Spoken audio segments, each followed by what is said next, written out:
Dear fellow human, I think by now you have the feeling that something is not right about our current situation.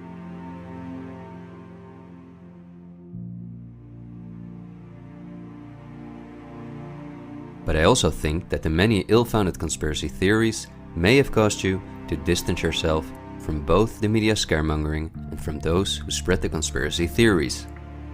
Still, I hope you will listen to me for a moment, because as you watch this video, hundreds of millions of people worldwide are falling into poverty because of the measures that have been in place for so long.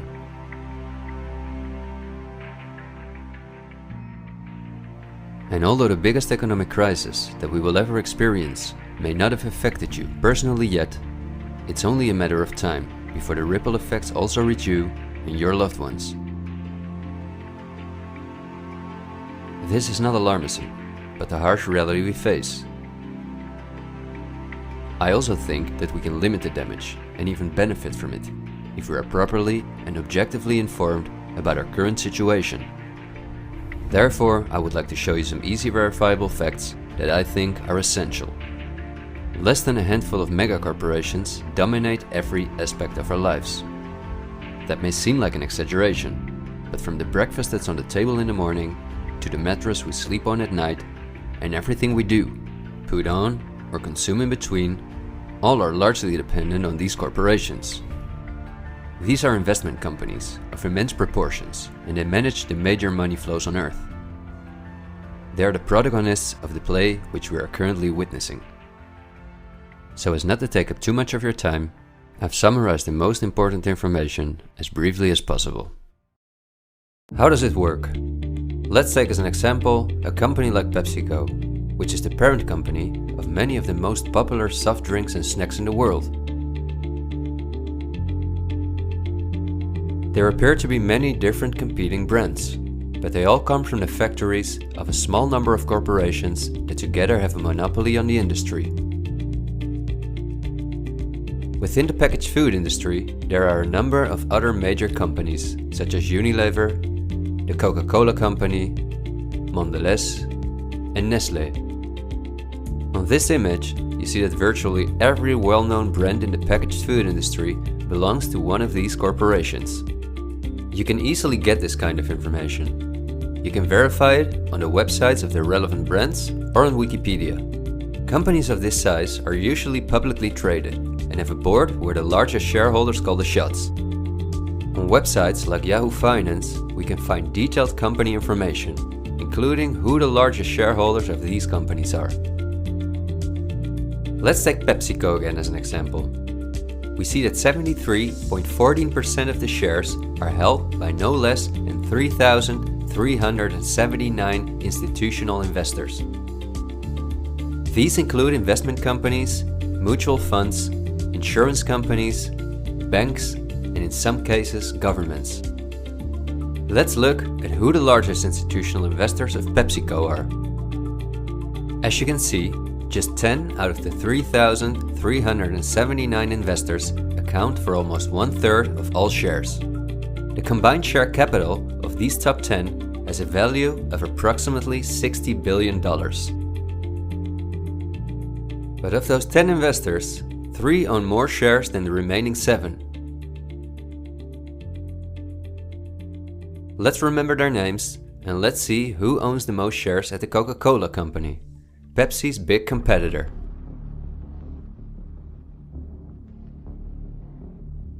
We see that just like with PepsiCo, the majority of the shares are held by institutional investors.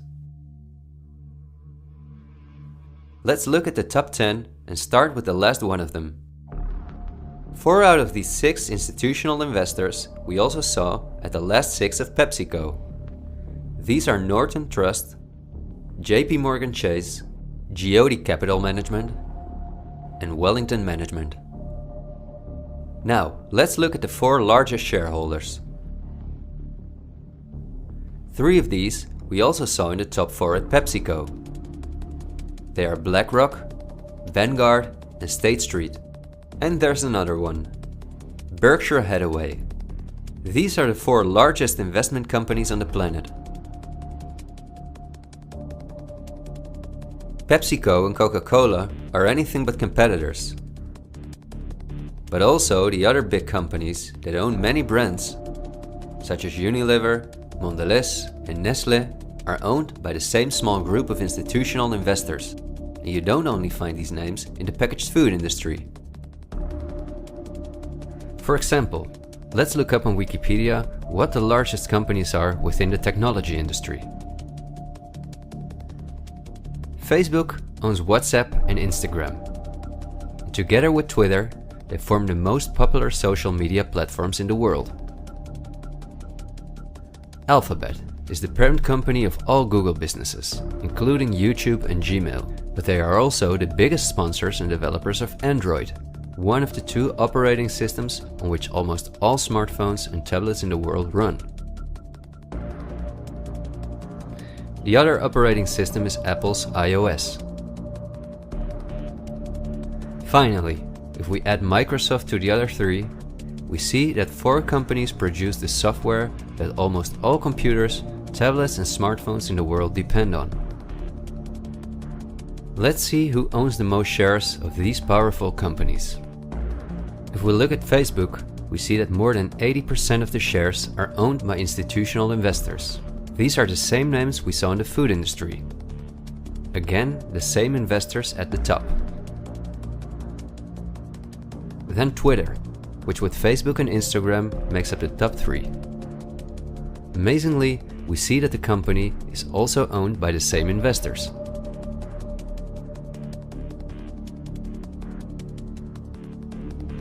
We see them at Apple, but also with their big competitor Microsoft.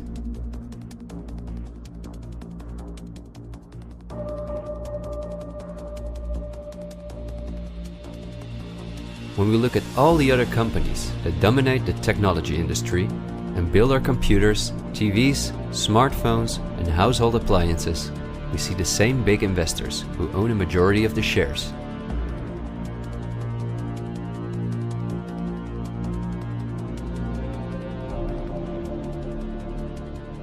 We see this within all industries around the world. And just to show you that I'm not exaggerating, I'll give you another example. Let's say we want to plan a vacation. On our computer or smartphone, we look for a cheap flight to the sun through websites like Skyscanner and Expedia, both of which belong to the same group of institutional investors. We fly with one of the many airlines, of which the majority of the shares are often owned by the same investors or by governments, like Air France-KLM. The aircraft we fly is in most cases a Boeing or an Airbus. Again, we see the same names. We look for a hotel or an apartment through Booking.com or Airbnb.com. Once we arrive at our destination, we go out for dinner, then we write a review on TripAdvisor. The same investors are at the basis of every aspect of our journey, and their power goes even much further, because even the kerosene that fuels the plane comes from one of their many oil companies and refineries. Just like the steel that the plane is made of comes from one of their many mining companies. This small club of investment companies, banks and mutual funds are also the largest shareholders in the primary industries, where raw materials come from. If we look on Wikipedia for the largest mining companies in the world, we see that their shareholders are the same institutional investors we see everywhere else. The same goes for the largest agricultural companies in the world, that our entire food industry depends on. For example, they own Bayer, the parent company of Monsanto, the world's largest seed producer, which produces 90% of all the cotton seed on Earth, as well as the majority of all other seeds. But these institutional investors are also the shareholders of the largest textile manufacturing companies in the world, and even the numerous popular clothing brands that turn the cotton into the clothes we wear are owned by the same group of investors.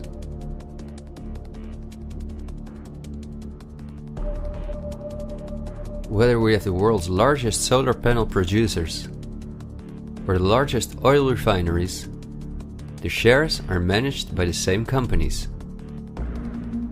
They own the tobacco companies, who produce all the popular tobacco brands in the world. But they also own all the major companies in the pharmaceutical industry and the scientific institutes that produce the drugs. They own the companies that produce our metals and raw materials, and the entire automobile, aircraft and arms industry where those metals and raw materials are processed.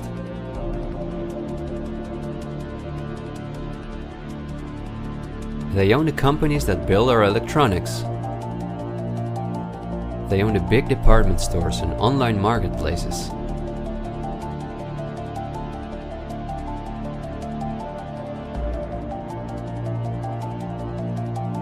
And even the payment methods that we use to pay for their products.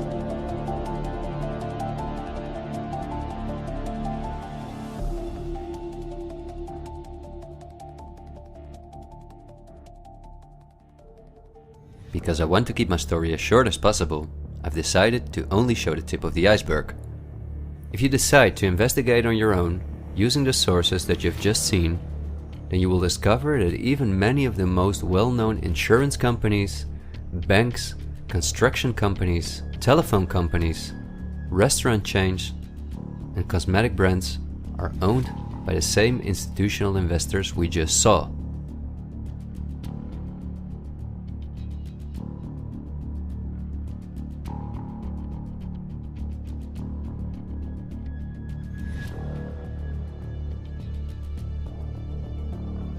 These institutional investors are, as I told you earlier, mainly investment companies, banks and insurance companies. They are in turn also owned by shareholders. Now, what is the most amazing thing? All of these institutional investors own each other's shares, and together they form an immense network that we can compare to a pyramid. The smaller institutional investors are owned by larger investors, who in turn belong to even larger investors. The visible top of this pyramid consists of only two companies, and we have seen their names many times by now. They are Vanguard and BlackRock. The power of these two companies is something we can barely imagine. Not only are they the largest institutional investors of every major company on Earth, they also own the other institutional investors of those companies, giving them a complete monopoly. According to a report by Bloomberg, one of the most respected institutions in the world in the field of financial data and analytics, experts expect that by 2028 both companies will collectively manage about $20 trillion in investments, and in the process will own almost everything on Earth. The same Bloomberg called BlackRock the fourth arm of government, because it is the only non-government entity that has a close relationship with the federal banks, also called the central banks. BlackRock not only lends money to the federal banks, but is also their principal advisor and the developer of the computer system that the federal banks use. Dozens of BlackRock employees had senior positions in the White House during the Bush and the Obama administrations, and currently under Joe Biden. BlackRock CEO Larry Fink is a welcome guest with many heads of state and politicians, and understandably so. He's the face of the company that pulls the strings.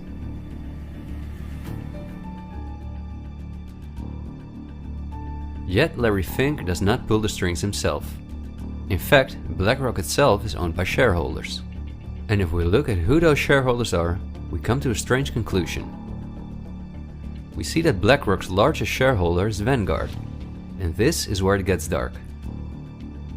Vanguard itself has a unique structure that makes it impossible to see who its shareholders or clients are.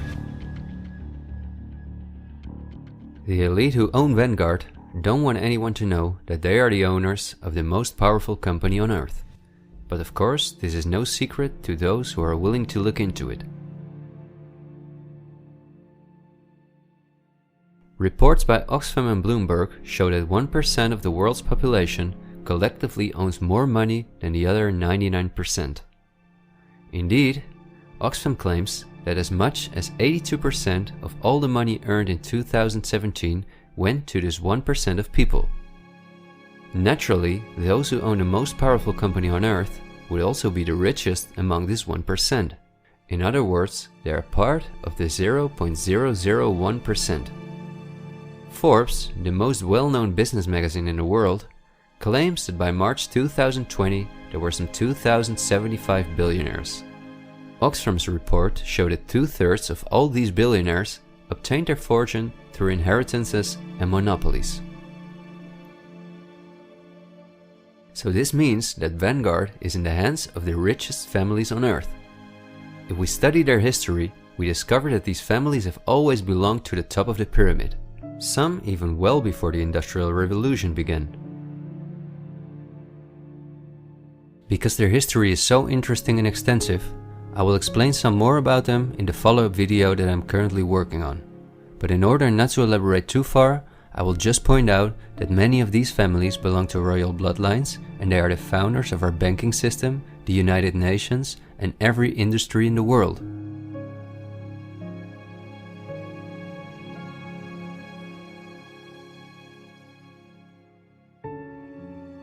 These families never lost their power, but because of an increasing world population, they were forced to hide behind investment companies such as Vanguard, whose largest shareholders are the private funds and non-profit organizations of these families.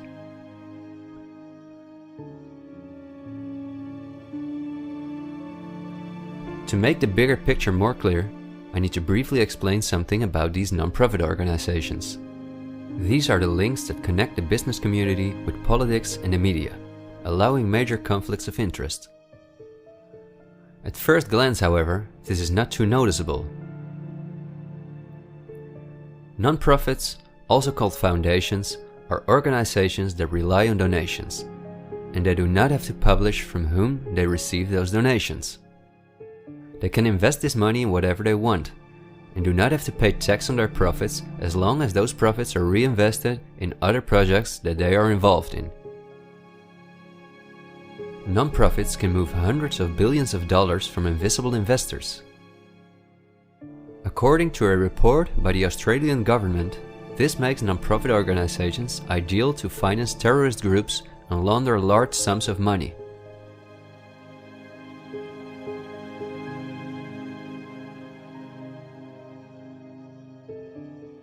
The foundations and funds of the families who are highest in the hierarchy of the 1% hide behind the scenes as much as possible.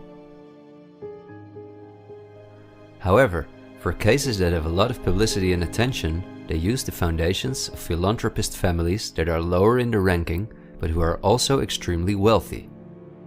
In order to be concise, I will only highlight the 3 most important foundations in the world that connect all the industries in the world to each other. These are the Bill and Melinda Gates Foundation, the Open Society Foundations of the controversial multi-billionaire George Soros, and the Clinton Foundation. A very brief introduction to give you an idea of the size of these types of foundations. According to the official website of the World Economic Forum, the Gates Foundation is the largest funder of the World Health Organization, after President Donald Trump halted the funding of the WHO by the US in 2020. This makes the Gates Foundation one of the most influential organizations in the world in the area of everything that relates to our health. The Gates Foundation has a close partnership with the 16 largest pharmaceutical companies in the world, including Pfizer, AstraZeneca, Johnson & Johnson, BioNTech, and Bayer, and we have just seen who own the most shares of these companies.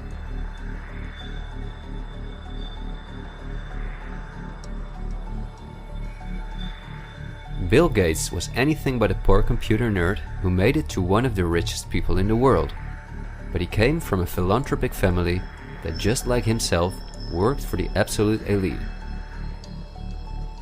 Bill is the founder of Microsoft, which is owned by BlackRock, Vanguard, and until recently Berkshire Hathaway. But at the same time, the Gates Foundation is the largest shareholder after BlackRock, Vanguard, and State Street in Berkshire Hathaway, where he was even on the board for a while.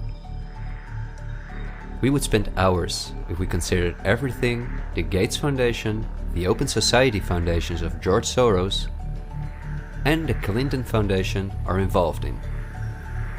But because they connect us with the next topic and with the current events, this brief introduction was important. I think the next topic should start with a question. A random person like myself, with very little experience in video editing, using an old laptop, can in 20 minutes objectively portray that only 2 companies have a total monopoly over all the industries in the world. So the natural question is, why don't you hear about all of this in the media? What? It's a good question. Every day we have the choice between countless reports, documentaries, and television programs, and yet not one of them talks about this. Is it something not interesting enough? Or might there perhaps be other interests at play? The answer we get again from Wikipedia. About 90% of the international media is owned by 9 media conglomerates. The companies owned by these media conglomerates are too many to mention, so I'm just going to show you the most important brands that we all know. Viacom CBS is the parent company of, among others, all CBS channels, Paramount, where the most famous movies and series in the world come from, MTV, Comedy Central, Nickelodeon, the popular British Channel 5, and the popular Australian 10. Guess who the largest shareholders of Viacom CBS are? Before we look at the other major conglomerates, let's not forget to mention our extremely powerful streaming monopolists, Netflix and Amazon Prime, both of which belong to the same shareholders. Then AT&T, which is the parent company of Warner Brothers, HBO, Discovery Channel, CNN, Cartoon Network, TNT, DC, and many other well-known brands. Guess who the largest shareholders of AT&T are?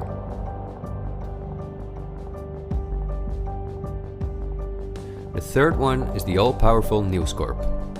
This company owns many of the most well-known national and regional newspapers, magazines and TV channels in the US, the UK and Australia. The shares of News Corp are owned by the American multi-billionaire Rupert Murdoch and by the institutional investors we see everywhere else. News Corp's sister company is Fox Corporation, which is also one of the most powerful media conglomerates on Earth. Just like News Corp, it is owned by the Murdoch family and the usual investors.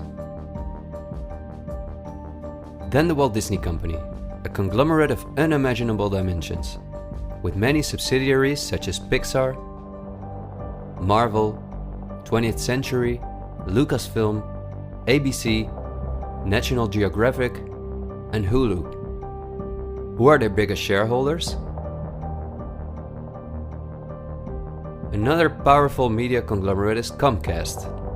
This is the parent company of NBC, DreamWorks, Universal, the Sky Group, Focus Features, Xfinity, and many other major media brands. As you would expect, their largest shareholders are Vanguard and BlackRock.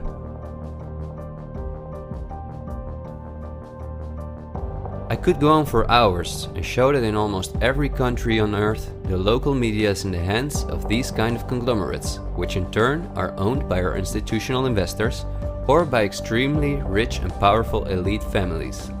In the UK, for example, virtually all popular newspapers and magazines are owned by the Daily Mail Group, Reach, and the aforementioned News Corp.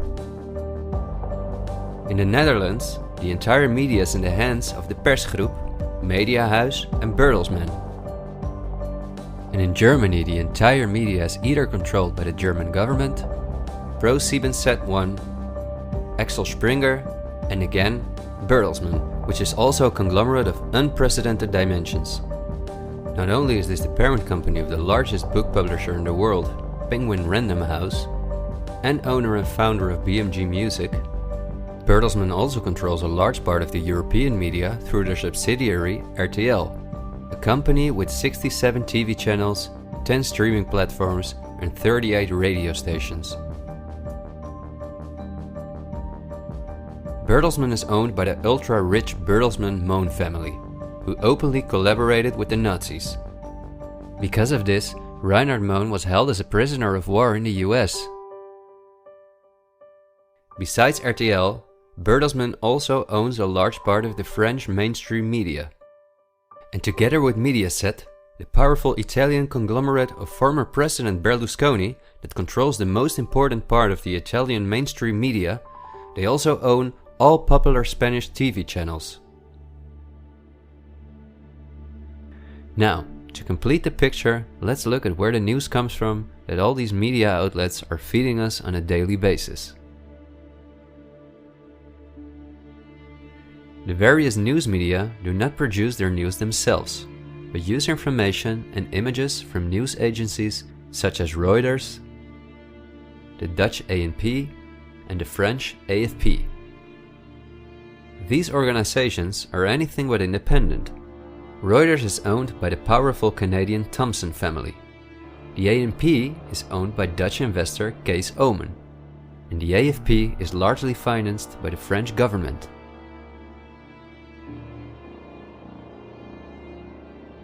The main journalists and editors who work at our media or at these news agencies are affiliated with important journalistic organizations, such as the European Journalism Centre.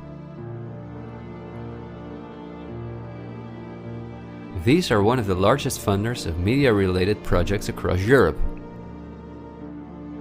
They train journalists, produce study materials, give internships at, for example, the ANP, and work closely with the world's largest corporations such as Google and Facebook. For journalistic analysis and opinion, all the major media outlets in the world use Project Syndicate, the most powerful organization within its field. It supplies the 506 most important media outlets in 156 countries. Project Syndicate, plus an organization such as the European Journalism Centre, together with the news agencies, are the connecting link between all the different media outlets around the world. When newscasters read the news from their teleprompters, there is a good chance that the text comes from one of these organizations. As a result, the global media is often synchronized in its reporting.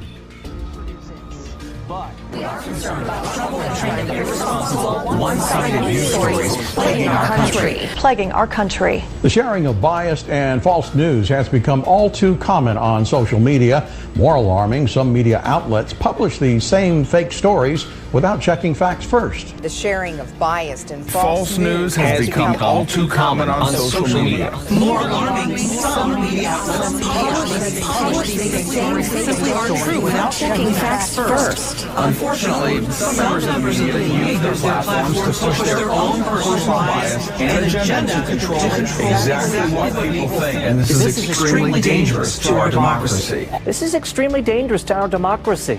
This is extremely dangerous to our democracy. This is extremely dangerous to our democracy. This is extremely dangerous to our democracy. This is extremely dangerous to our democracy. This is extremely dangerous to our democracy. This is extremely dangerous to our democracy.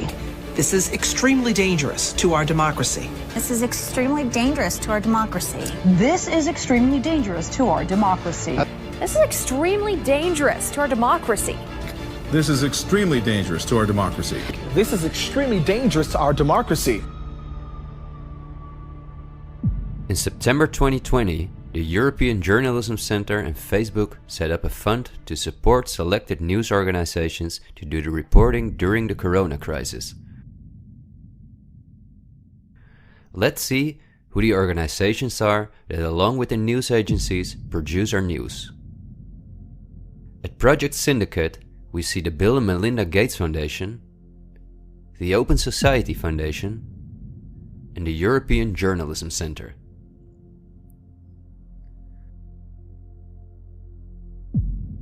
Then the European Journalism Centre itself.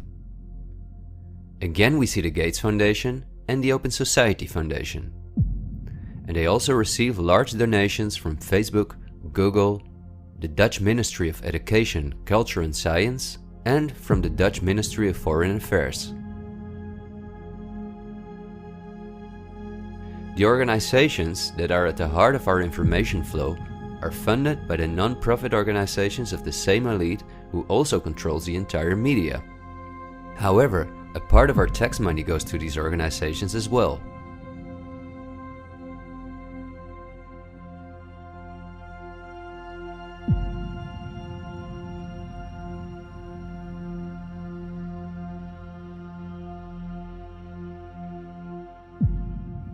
Okay, I realize this was a lot of information to process, and believe me, I've made it as short as possible, and I've only used those examples that seem necessary to show you the overall picture, so you can understand the current situation better. It is an all-encompassing topic that can change our view on many historical events, but my goal is to inform you about the danger in which we presently find ourselves. There will be enough time for us to delve into the past, so let's talk about the current events now. The elite that controls every aspect of our lives, up to the information that we receive, depends on an unimaginably coordinated collaboration to keep all the different industries on Earth connected to each other, in order to ensure they all work in the elite's interests. This happens at the World Economic Forum, one of the most important organizations in the world. At its annual meeting in Davos, the CEOs of the largest companies on Earth gather along with heads of state, politicians, and other influential individuals and organizations like UNICEF and Greenpeace. Serving on the board of trustees are former US Vice President and climate change guru Al Gore, BlackRock CEO Larry Fink, the President of the European Central Bank Christine Lagarde, the Director of CERN Fabiola Gianotti, the Queen of Jordan, the Director of the International Committee of the Red Cross Peter Maurer, and many other politicians and CEOs of the world's most influential companies. According to the WEF's official website, their annual membership fee ranges between 53,000 and 530,000 euros. But according to the WEF's year reports, around 71% of their total budget comes from its partners, who in this way pay for the membership of young politicians who cannot afford their own fee. Wikipedia reports the following. According to critics, the WEF is a business forum where the wealthiest companies can negotiate deals with other companies or with politicians. The purpose of the WEF for many of the participants would be personal gain instead of solving global problems.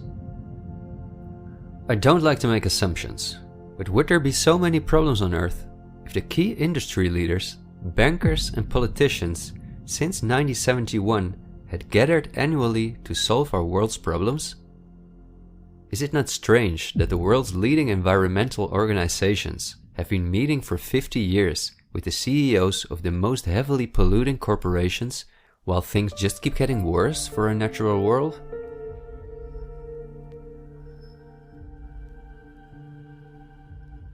That these critics of the WEF are right soon becomes clear when we look at who the most important partners are that account for almost 71% of the WEF's budget. There are BlackRock, the Open Society Foundations, the Bill and Melinda Gates Foundation, and many other large corporations of whom Vanguard and BlackRock own the shares directly or indirectly.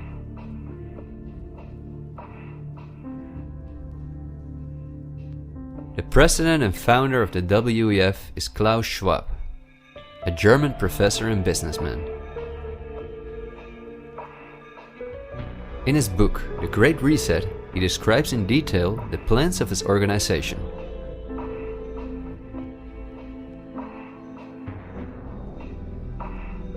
The coronavirus, according to him, is the excellent opportunity to literally reset our society in every regard. He calls this Build Back Better, and this slogan seems to be the motto of all globalist politicians in the world. And it's now a historical moment, a crucial moment, to rebuild the future, to reset our policies. And of course, we also want to work together on building back better. You know, I said we're going to build back and we're going to build back better. It's certainly a major crisis, but it also offers us a unique opportunity. We must use this historical opportunity. Together we can turn a crisis into an opportunity. But this global pandemic has also created an opportunity to build back better. To build back better later. But also to build back better. To build back a better world. To build back better. We can't just build back, we got to build back better. And achieve the Sustainable Development Goals.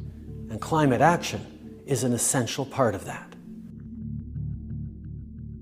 According to Schwab, our old society should be exchanged for a new one, in which countries give up their sovereignty to an all-encompassing world government, in which people own nothing but work for the state, in exchange for their housing, healthcare, and all their other basic needs.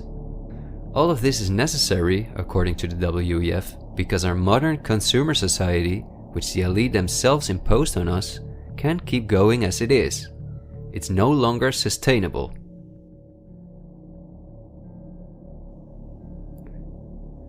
Schwab says in his book that we will never return to the old normal. And the WEF published a video that makes it clear that in 2030 we will own nothing, but we will be happy.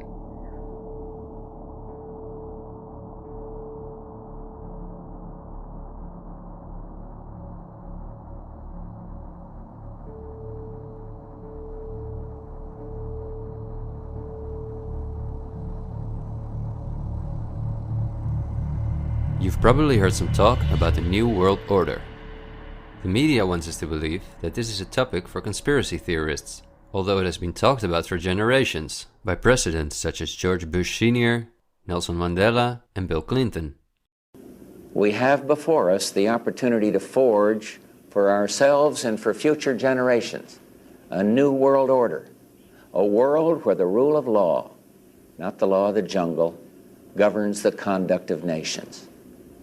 When we are successful, and we will be, we have a real chance at this new world order, an order in which a credible United Nations can use its peacekeeping role to fulfill the promise and vision of the UN's founders. After 1989, President Bush said, and it's a phrase that I often use myself, that we needed a new world order. That the affirmative task we have now is to actually create a new world order. But also by the world's most famous philanthropists such as Cecil Rhodes, David Rockefeller, Henry Kissinger, and even George Soros. I think you need a new world order that China has to be part of the process of creating it, and they have to buy in, they have to own it. These important figures, who apart from Mandela, were all among the top of the elite when they were still alive, are not the only ones who dream about an all-powerful world government. In 2015, the UN presented its controversial Agenda 2030, which is almost identical to Klaus Schwab's Great Reset. In their own words, the UN, like Schwab, wants to ensure that by 2030, poverty, hunger, environmental pollution, and disease no longer exist on Earth. It sounds like a sympathetic plan, until you read the fine print. You see, the idea is that Agenda 2030 is going to be paid for by us, the citizens. And just as it is currently required of us that we give up our basic rights for the sake of public health, we will be demanded to give up our wealth in favor of poverty reduction. These are not conspiracy theories. You can read this for yourself on their official website. In short, it boils down to this. The UN wants to take the tax money from all Western countries and give it to the mega corporations of the elite, who will be contracted to rebuild society. Globally, a completely new infrastructure is needed, because fossil fuels must be made a thing of the past, according to the UN. For this immense project, a world government is needed, says the UN. And the same UN takes it upon herself to be this global government. Just like Schwab, the UN also believes that a pandemic is the perfect opportunity to accelerate the implementation of Agenda 2030. It is worrisome that the WEF and the UN openly admit that they consider pandemics and other disasters as an opportunity to transform society, especially since we have seen that the elite have all the resources at their disposal to make us believe that there is a pandemic, and even to create one. So we certainly should not take these things lightly, and we should examine them carefully. And when we do that, we come across things that are even more troubling.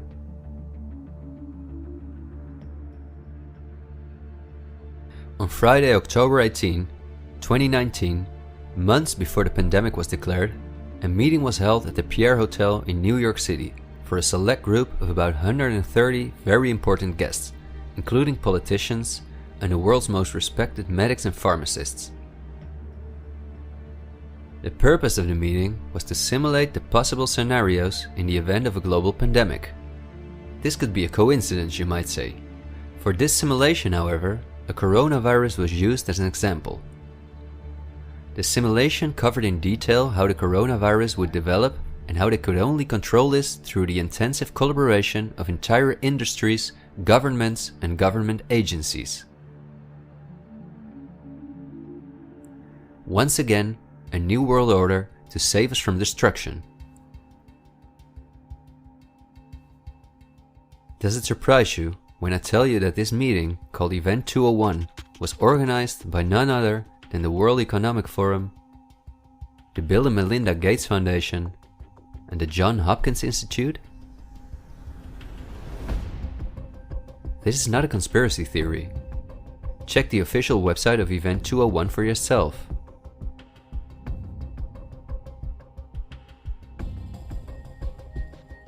Perhaps at this point, it will no longer surprise you that the German Robert Koch Institute, which like every national health institute in the world is closely linked to the WHO, which is funded by Bill Gates, created a similar simulation in 2012.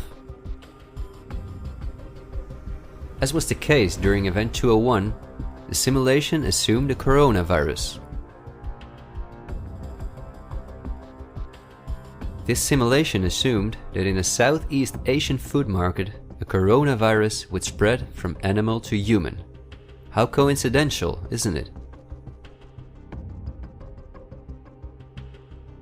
In this simulation, it takes several weeks for the authorities to identify the virus, allowing it to spread worldwide. The simulation is made of the consecutive 3 years, in which there are lockdowns and economies are destroyed. But also the impact on society is simulated in all aspects, even the protests. I won't tire you with the details. In fact, you can download this analysis for yourself from the website of the German government.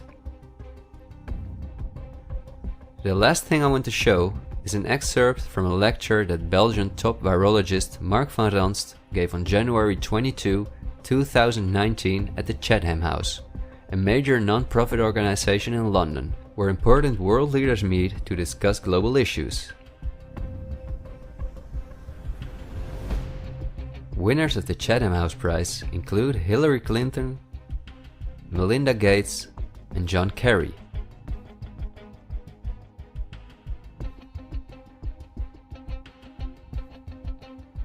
What Van Ranst is discussing is simply shocking.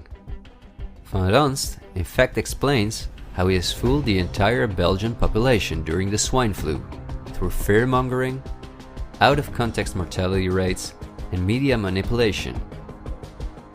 He laughingly explains how he managed to impose the vaccine for the swine flu on the frightened Belgian population, a vaccine produced by the pharmaceutical companies he worked for. Thank you very much, Jaap. Thanks for the invitation. And I was asked to tell you about my experiences being the crisis manager, the flu commissioner for Belgium, and highlighting the communication. And then you have one opportunity to do it right. I mean, day one is so important. In day one, you start your communication with the press, with the people, and you have to do it right. I mean, you have to go for one voice, one message. In Belgium, they chose to appoint a non-politician to do that. I mean, I have no party affiliations, and that makes things a little bit, at that time at least, a little bit easier, because you're not attacked politically, majority, minority. That doesn't come into play, and that was a huge advantage. The second advantage is that you can play in Brussels the complete naive guy and get a lot more done than you would otherwise be able to do. You have to be omnipresent that first day or the first days, so that you attract the media attention. You make an agreement with them that you will tell them all, and if they call, you will pick up the phone. When you do that, then you can profit from these early days to get complete carpet coverage of the field, and they're not going to search for alternative voices there. And if you do that, that makes things a lot easier. These first weeks That's easy street.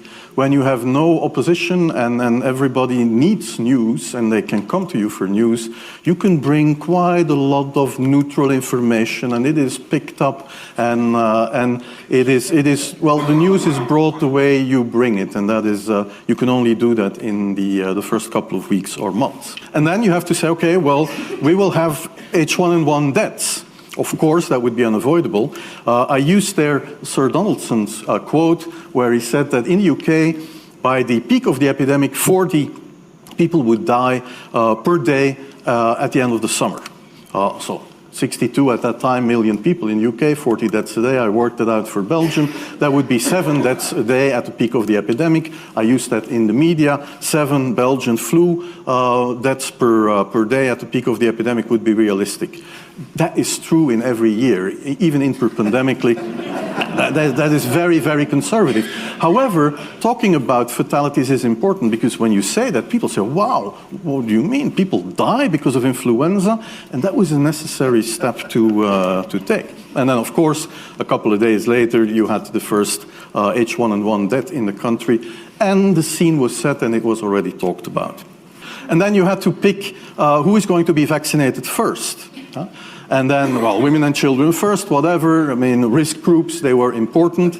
And then I misused the fact that the top football soccer clubs in Belgium inappropriately and against all agreements vaccinated they made their soccer players priority people. So I said I can use that.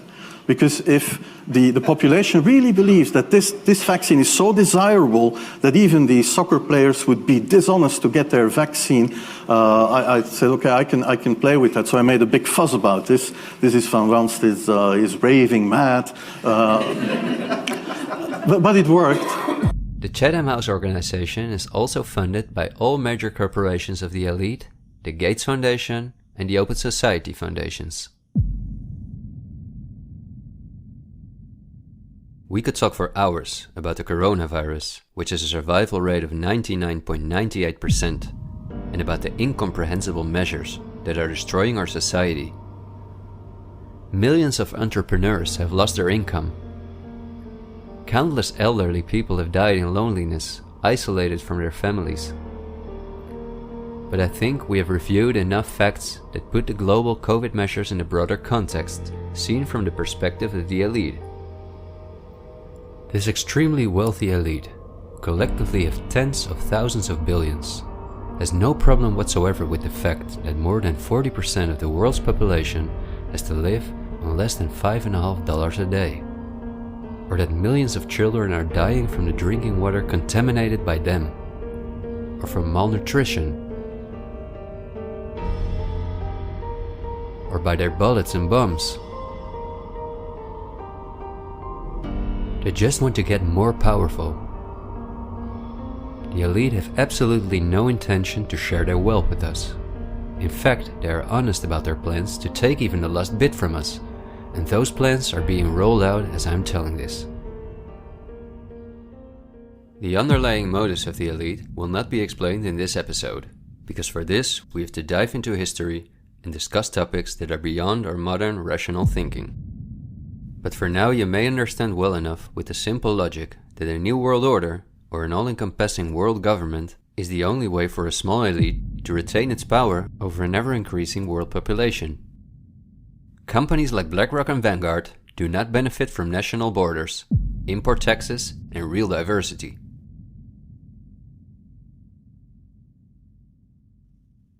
Only through fear and media manipulation can they maintain their grip on all of us.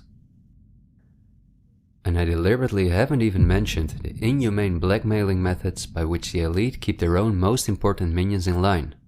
Because if this topic has aroused your curiosity, you will undoubtedly find out all about this in time. The elite have no intention to cure us from the countless diseases we've contracted from the toxic food they've produced, and from the environmental pollution which they have caused. After all, if we didn't get sick, the entire pharmaceutical industry would collapse. Nothing sells like fear is the motto of top virologists like Mark Van Ranst. You will be amazed, as I was, when you discover that we have been warned countless times about this elite. I think we're being run by maniacs. If anybody can put on paper what our government and the American government, etc., and the Russian, Chinese, what they are actually trying to do, I think they're all insane. But I'm liable to be put away as insane for expressing that. That's what's insane about it. Don't you agree? For we are opposed around the world by a monolithic and ruthless conspiracy that relies primarily on covert means for expanding its sphere of influence, on infiltration instead of invasion, on subversion instead of elections, on intimidation instead of free choice, on guerrillas by night instead of armies by day. It is a system which has conscripted vast human and material resources into the building of a tightly knit, highly efficient machine that combines military, diplomatic, intelligence, economic, scientific, and political operations. Its preparations are concealed, not published. Its mistakes are buried, not headlined. Its dissenters are silenced, not praised. No expenditure is questioned, no rumor is printed, no secret is revealed. President Kennedy has been assassinated. It's official now. The president is dead. Women here in shock, some have fainted. Men, Secret Service men standing by the emergency room, tears streaming down their face. There's only one word to describe the picture here, and that's grief, and much of it. It's official. As of just a few moments ago, the President of the United States is dead.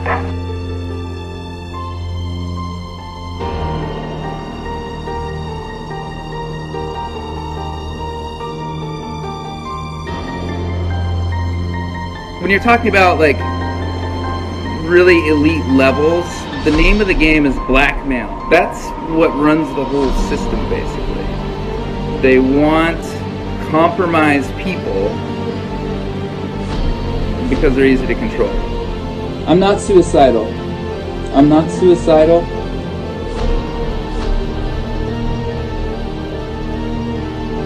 The deep state is those people within the U.S. government that are career employees that cannot be fired by people that we elect by the Congress or the President. Are these people in control? Can they enact laws? Fuck yes. Can we fire these people? No. Can presidents fire them? No. It's designed that way so that political parties and political interests cannot affect the deep state. Do you understand the nightmare of our situation, people? It is no secret. It is as open as it can be. The deep state does control America. Wake up, people, please. God. Use some common fucking sense. Thank you.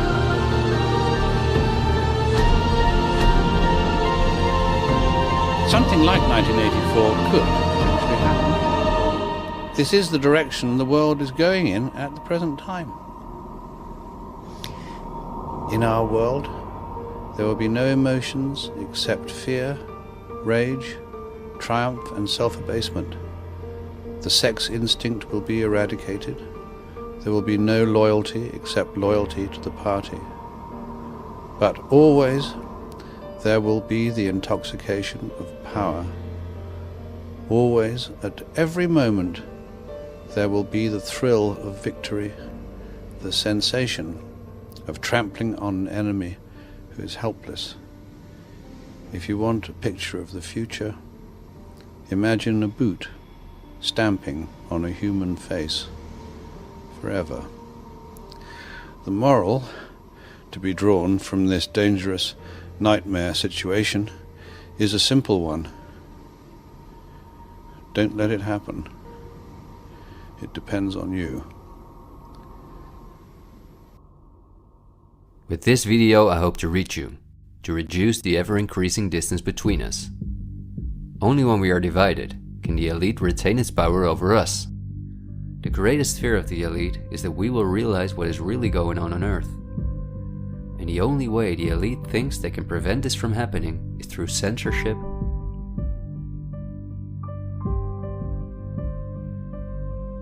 preventing human contact,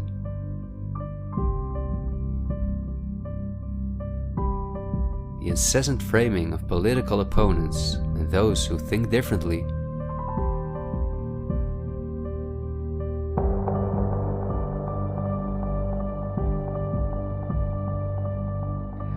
and the use of brute force.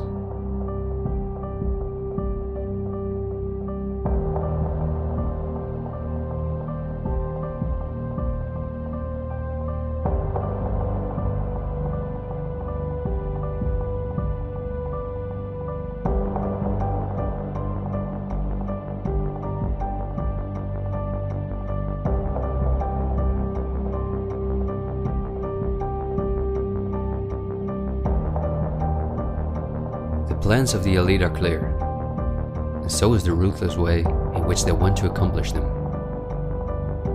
If we allow this to happen, a new society will be built on the ashes of what we once knew. A new society in which we will own nothing, not even a home of our own. The elite wants to make sure that between now and 2030, everything you now own will be theirs. For this, a devastating economic crisis is necessary. First, the middle class is attacked, which is the backbone of society. Entrepreneurs are forced to go into tremendous debt, which will ultimately cause them to lose all their possessions. After that, things will move quickly. Banks will fall, cash money will cease to exist, and the only way not to starve to death will be the acceptance of government support, which will include several conditions, such as the vaccination passport and giving up all private possessions. Because the entrepreneurs are the first to fall, many others won't immediately feel the crisis. The people remain divided among themselves until it is too late. This is not a doomsday scenario that I've made up. This is simply the Great Reset, the New World Order, which has been prepared for many generations and which has been extensively tested in every communist dictatorship in the world.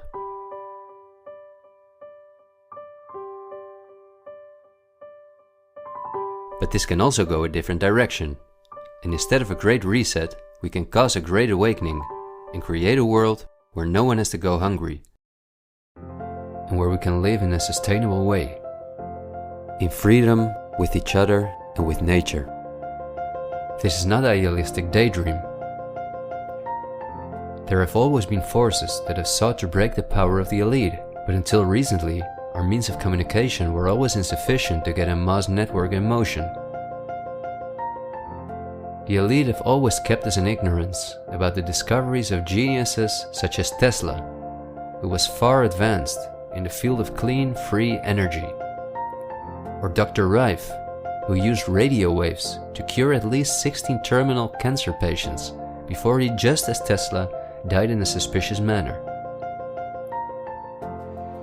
Or Henry Ford, who in 1941 had already made a car out of bioplastic that proved stronger than steel.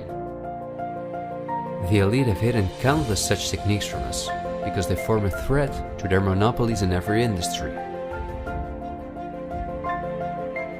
These were techniques that would have given us freedoms and put the elite's power at risk, which is based on our fear and dependence on their products.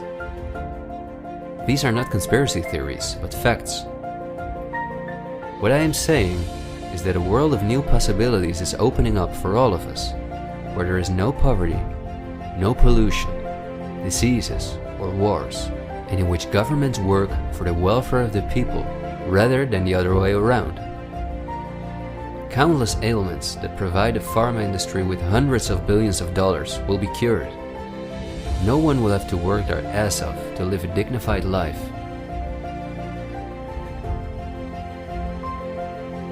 People will no longer live in fear because of the lies of the media, the pharma industry, the climate lobbies, and politicians.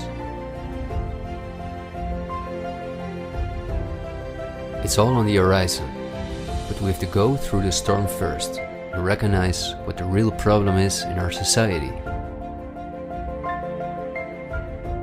I want to thank you for listening to me, and I hope someday, in freedom, together we'll reflect back on this unique moment in history. There is still so much to tell, but we will save the rest for later. This video was only intended as an introduction. This is where our journey starts, and it will be a difficult one, but we will undertake it together, and we will help each other get up when we fall.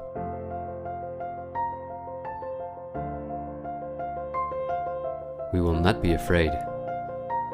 We are the 99%.